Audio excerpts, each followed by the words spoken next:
pagan/heathen who celebrates Yule and also celebrates Christmas, I thought it would be fun to spend some time talking about Nordic spirits and creatures that are associated with Yule and or Christmas. So today we're going to be talking about the Yule Cat or Yule Cat and the Tomte/Nisse. Other beings that I definitely could have talked about, like the Grilla and the Yule lads, or further afield in Central Europe like Krampus and the Belschnickel. But I thought that I would stick to these two for now. And if you want to ask any questions when we're done, or talk about some of your other favorite Christmas time, Yuletide creatures, be sure to down in the comments. I'd love to chat with you about that. So first we have the Nisse or Tontu or Tomte. So Nisse is Danish, the Tomte is Swedish, and the Tontu is Finnish, respectively. I'm going to be using the term Nisse to refer to all of them interchangeably. Unless I specify one or the other, we're just going to be using the term Nisse. So the Nisse is quite old. There's a story that in 1200 AD, a man found a sculpture, a carving of a gnome or of a Nisse that said gnome actual height on it, and when asking the homeowner in which he found it, the man said that it had been in his family for as long as he could remember. And this story I have seen several places, but I have yet to find a photograph of this statue or anything like that. So if this story is true, it does suggest that the Nisse is quite old. There are lots of other sources that suggest the Nisse has been around since even prior to medieval times and the introduction of Christianity into Scandinavia.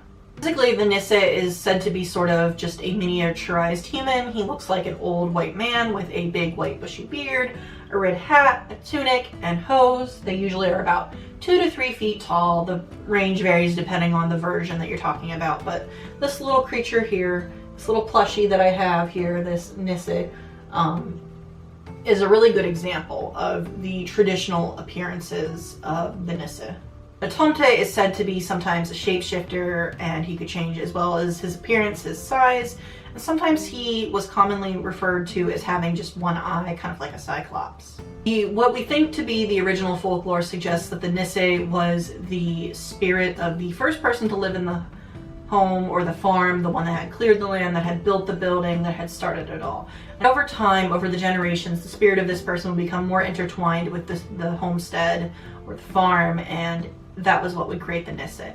And he would help out around the house, protecting them, bringing wealth and the like, and he was very connected to the land and the family. That being said, the Nisse was more likely to move on with the family if the family moved to a different place, whereas the Tomte was more bound to the physical place itself and would stay with the home if the family moved on. Nisse helped the family that lived in his home by perhaps bringing them gold, caring for their livestock, doing different farm chores very, very well. However, if he wasn't given the respect that he felt he was owed, he would cause problems in the home, up to and including even killing the livestock.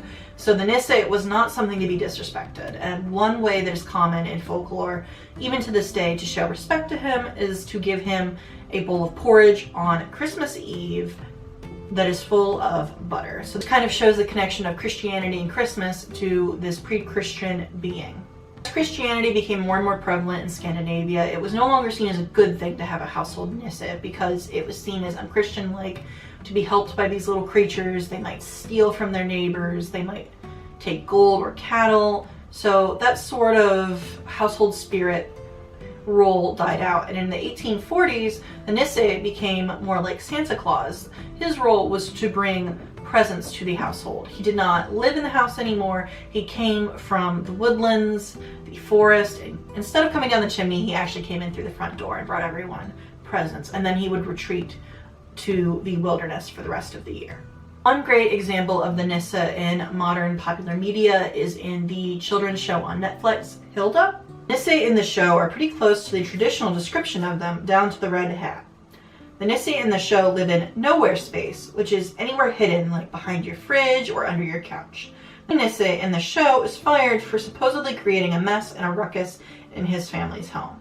The Nisse are also guilty of stealing things like that cord you haven't needed until just now, or the pen you knew you just had. Cat. Nisse is one of those beings that has survived the conversion of Christianity in Scandinavia, and even to this day has maintained an important role in the culture and folklore, as well as in the Norse pagan and heathen spaces. I know that this year I will definitely be leaving out a bowl of dinosaur egg oatmeal with lots of butter for my Nisse.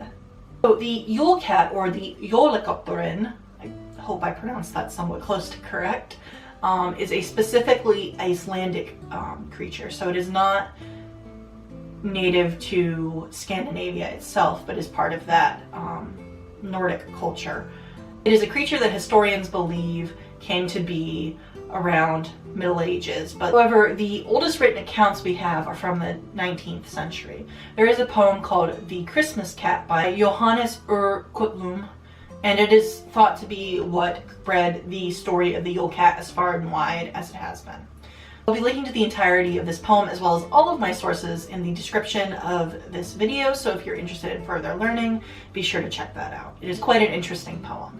The Yule Cat is a lot like Krampus in the fact that it persuades children to behave during the year. Folklore says that children who did all of their chores and behaved during the year would receive new clothes for Christmas, or at Christmas time.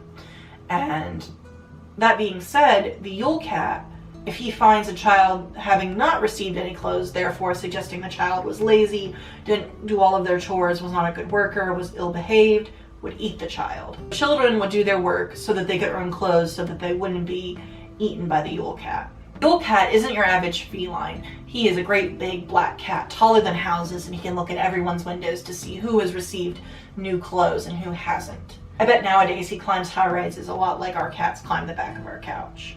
The Yule Cat is also associated with Grilla, which is another Yuletide, Christmas time Scandinavian spirit, which I could talk about in a further video if you're interested. And some people theorize that perhaps the Yule Cat is connected to something called the Troll Cat, which is a creature created by magic practitioners in Nordic magic practices, and it's somewhat like a familiar. However, whatever his origins, the Yule Cat has survived for centuries and continues to bring a bit of horror to our holidays. That's it. That is the Nisse and the Yule Cat. If you enjoyed this video, I'd love if you'd like, subscribe, maybe leave a comment, tell me what maybe I didn't include about these creatures that you know about, or maybe tell me what you learned. If you're going to incorporate them into your celebrations, I'd love to hear. Thank you so much for spending a bit of your time with me. I know this time of year is very busy regardless of the holidays you celebrate. And yes, I have an Instagram called The Day by Day Pagan. I have a blog of the same name that you can check out. I share book reviews there, and I do videos here, of course. So again, thank you so much for watching, and I hope you enjoyed. Bye!